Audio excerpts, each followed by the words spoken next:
Okay,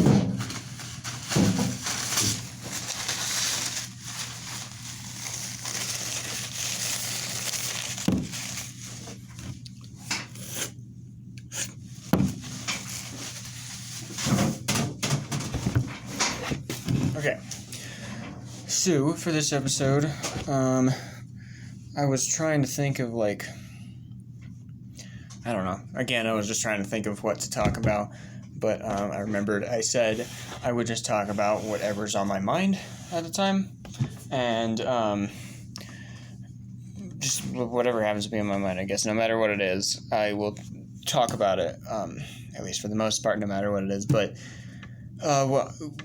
unfortunately, what is on my mind right now is, that's something I do want to share, but assuming this is just going to be on Facebook, because I still haven't figured out that stuff yet, but I will put this on Facebook. Assuming this is just on Facebook, all of you probably will not understand what this is. If any of you happen to, great, but I guess this video is just for my personal enjoyment, I guess. Maybe I'll put it on YouTube in the future or something, but basically it's about one of my favorite video games that I really enjoy playing, called Dead by Daylight. And it's, if you don't know, it's a asymmetrical, online multiplayer game where you can, so it's horror styled, even though it's not really scary at all, but you either can play as one killer or one of 4 survivors. So the survivors work as a team to go against the killer and survive and escape, and then the killer's job is to kill all 4 survivors. And it's a lot more complicated than it sounds, but that's as far as I'm going to go explaining what Dead by Daylight is, because if I explain it more, it's going to make this video way longer, and if I explain everything else I'm going to say, so from here on out, I'm just, again, you don't even, if you don't understand this, you don't have to watch this, but from here on out, I'm just going to assume you understand, everything about Dead by Daylight. You know exactly what perks I'm talking about, what killers I'm talking about, everything like that. You're just going to know what I'm talking about, starting now. So, I am a killer main in Dead by Daylight, and I just play it a lot. It's just so fun. And I was watching some videos of some people doing certain gameplays, and I've gotten a lot of perks lately. I still don't have all of them, but I've gotten quite a bit, and I kind of came up with 2 of my own builds, and that's just what's been on my mind. I'm just really excited to try these builds. I still haven't tried them yet, but they just look super fun. And I even wrote them down, so that'll help me with this. So I'm basically, this video is just sharing the 2 builds, assuming you know about Dead by Daylight. So the first build that I just came up with was is a build with the perks Furtive Chase, which is a ghost face perk, then Michael Myers perk Save the Best for Last, the Pigs perk Make Your Choice, and Freddy Krueger's perk Remember Me. So this build's really exciting to try because first of all, I think Furtive Chase is kind of an underrated perk. It is pretty RNG based, because the token stacking with the tear radius during chases is really kind of useless. There's kind of no point in that. But then whenever somebody unhooks somebody on a hook, they become whenever somebody unhooks the obsession, they become the obsession. And that just really mixes up the gameplay. Again, it's kind of RNG based, but it just makes it a lot more fun, even if it makes it harder. The Furtive Chase is just one of my favorite perks. It's just really fun to use, but it can be really useful with other obsession perks, and that's what the other ones are about. So the next one I want to mention is Make Your Choice. Furtive Chase will be very useful with Make Your Choice because when a survivor unhooks the obsession, they become the obsession, and if you are far enough away from the hook, that'll activate Make Your Choice. So the now new obsession will become exposed for 60 seconds, and you could just down them.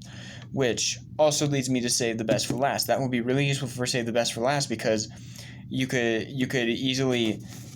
could almost balance it out, make it where you could kind of hit whoever you want and still get a decent amount of stacks for, say, the best for last, because the person unhooking the obsession will become the obsession, they'll be exposed, and you only need to hit them one time. So instead of losing 4 stacks of, say, the best for last, you just lose 2.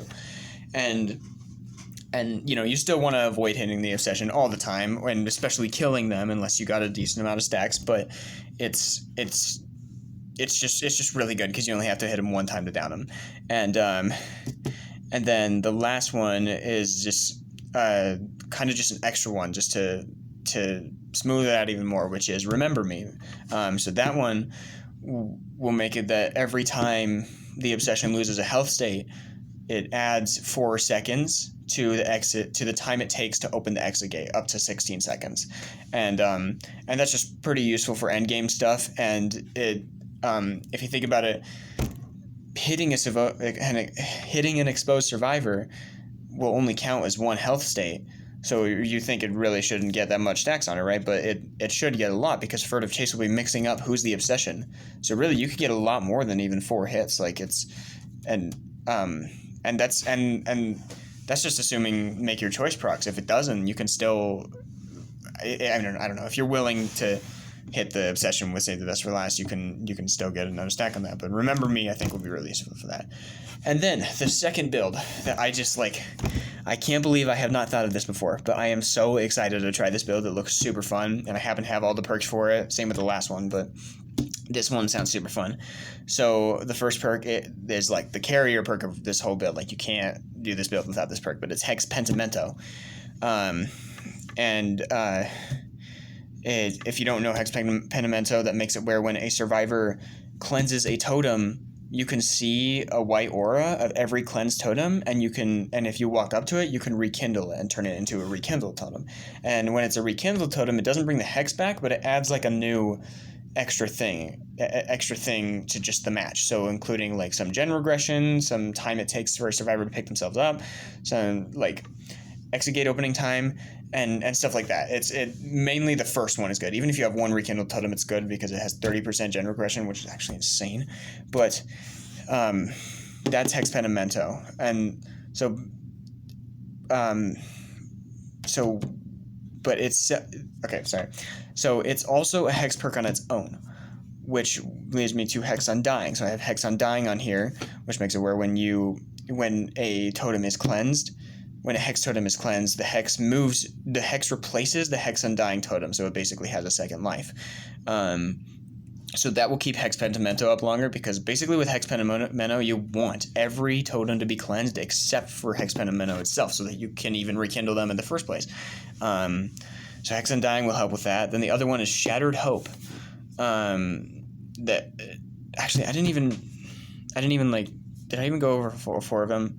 So first it's Hex Pentimento, which is an artist perk. Hex Undying is a blight perk. Shattered Hope is a neutral perk, and Hex Haunted Ground is the spirit perk. Okay, but anyway, Shattered Hope. That one will make it where whenever you snuff a boon totem, you actually destroy it, and it reveals survivors' auras within your area when you snuff it for a bit, which is just a little bonus. But the main thing about that is when you snuff a boon totem, you destroy it. So you turn that into a cleansed totem, which you want. So as soon as you snuff it, destroy it, you can just rekindle it right there. So it just kind of gives you 1 bonus extra totem.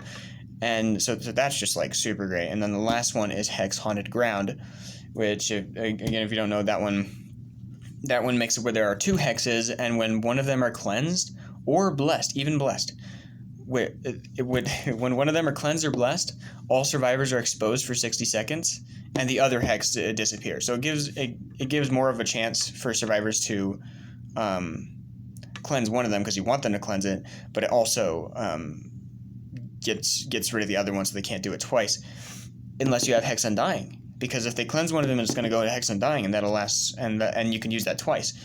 But then again, there's also Hex Pentimento that could go to it, and it's probably more important. But it's just all 4 of these I think will just work together so well. And even like Hex Haunted, like just imagine a scenario when a survivor goes up to your Haunted Ground hex, they bless it instead of cleanse it, and so it still activates Hex Haunted Ground anyway. But on top of that, you can destroy the boon, destroying the totem, and then you can rekindle the totem, and then on top of that, the totem that they cleanse for Hex Haunted Ground will move to the Undying one, assumably, and that one will be able to be used again for Hex Haunted Ground. Possibly another. Either way, even whether it makes it where whether they bless it or cleanse it, you can turn it into a rekindled totem. So it's like it's just I just feel like everything works very well together in this one, and I'm just super excited to try it out. It looks awesome. Anyway, and this is 10 minutes. I mean, it's just gone over 10 minutes, but again, it's just assuming you know Dead by Daylight. So I just really wanted to share that because that's what was on my mind today.